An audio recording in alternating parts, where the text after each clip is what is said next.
A lot of churches have the IHS up front. 1 hour service. That's what people think it is. 1 hour service. Get them in, get them out, we're done. Well, what about the other 167 hours in a week?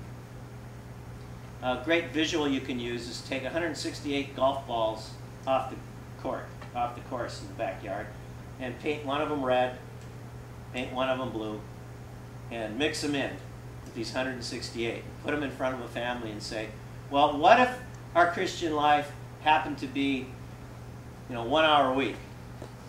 Not much, is it? Well, we do want you here at worship, because the body needs to help the body, right? What if you did 5, 10 minutes a night, pull out the other one? You're holding 2 of 168. 2 of 168, if you're sharing your highs and lows, if you're being the church at night, that's a pretty amazing thing, isn't it? That's not too much to ask. This isn't just one more thing or one more program. Most people don't want one more program. We're programmed out. Don't ask me one more thing. But what if you put something into what I'm already doing that helps me with those things I care about the most? And most parents of small children are putting their babies to bed. How long does it take to put Gracie to bed? Forever. Forever? Some nights. Some nights? The sad thing is what might take 45 minutes or an hour with a baby, by the time they're a toddler, it's about half that amount of time. By the time they're a second grader, half of the half. By the time they're a fourth grader, it's half of the half. By the time they're a seventh grader, it might be, good night, love you. Adolescence is the absolute worst time to abandon the communication with your children.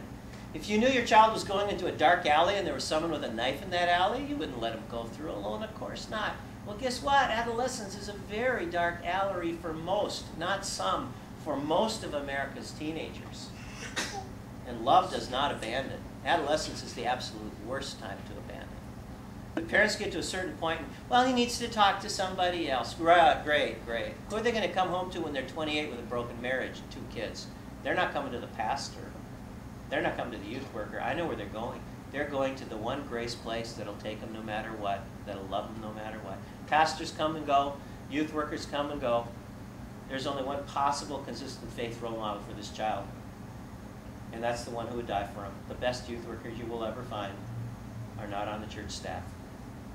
And the best time for Christian education is not Sunday morning at 9:30.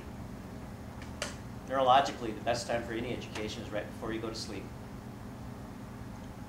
I told some of you earlier, I was driving to Fort Dodge, Iowa. I was half asleep. What came on the radio? All my exes live in Texas. That's why I spend my time in Tennessee. I went to bed exhausted. I woke up the very next morning. What's the first thing on my head the very next morning? All my exes live in. The way the brain works is what you plant right before bedtime often filters the whole night. And if the last thing a kid hears is, shut that thing off and go to bed, instead of, oh, sweetheart, I love you so much. God will be with you. Let's take it to God in prayer. God's on duty all night. Let's go to bed. I'm going to bed. God's on duty. Bless you, bless you. It's going to be better tomorrow. You shape the whole society. The hand that rocks the cradle rules the crown.